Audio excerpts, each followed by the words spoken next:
Pagkatapos ng 100 taon, lahat tayo ay nakalibing na. Amen? Nakalibing na rin, sigurado, ang ating mga minamahal, ang ating mga kamag-anak, ang ating mga kaibigan, ang ating mga kakilala. At pagkatapos ng 100 taon, iba na rin ang mga tao na nakatira sa ating mga bahay, sa ating mga tahanan na kung saan pinaghirapan nating pagawa at patayo.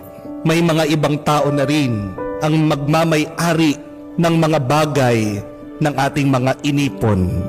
Pagkatapos ng 100 taon, ang kotse na binayaran natin at inutang, wala na rin.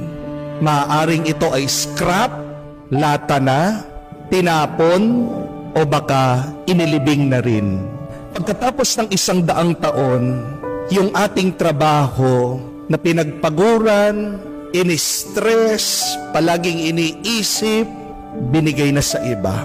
O maaaring ang kumpanya na ating pinasukan ay wala na rin.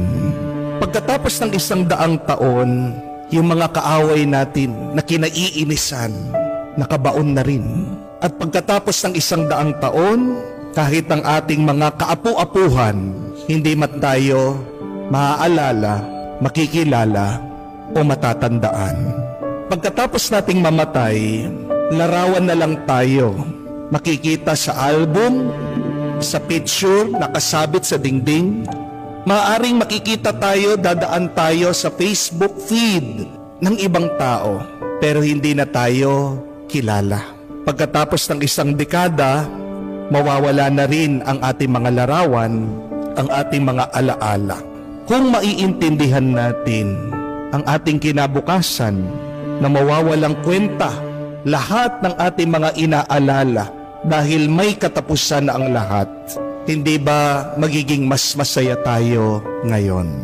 Yung ating mga takot ngayon, pagkatapos ng 100 taon, wala na yan. At pagkatapos nating mamatay, yung ating mga pangamba, wala na ring kwenta. So tandaan natin ito, mga kapatid, that life is short and quick. Maiksi lang ang buhay at mabilis. Lalong-lalo na ito ay umiiksi at bumibilis dahil sa ating takot, pag-aalala at pangamba. Do not make your life shorter and quicker because of your constant worrying, panicking, and fearing. Baka sa huli, magsisi ka na inubos mo ang iyong buhay sa kakaisip at sa pag-aalala. Jesus is challenging us to live life to the fullest, to make most of our life here on earth.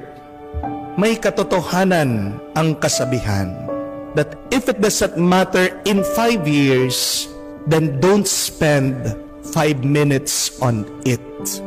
Kung walang halaga yan, walang kwenta, pagkatapos ng 5 taon, huwag mo sanang bibigyan ng 5 minuto sa kakaisip mo. Kaya din po si Jesus, palagi niyang utos sa atin, huwag kayong matakot, huwag kayong mangamba. Kasi ang ating mga problema ay mawawala din sa kinabukasan. We should not worry. Why? Because as Jesus explained, we have a loving God, the Father in heaven, who loves us deeply. And since we have a God who takes care of us, who provides for our needs every day, why should we spend 1 second worrying? Sabi nga ni Jesus, kahit na ang mga hayop na lumilipad, mura lang na binibili, ay hindi pinapabayaan mamatay ng Diyos.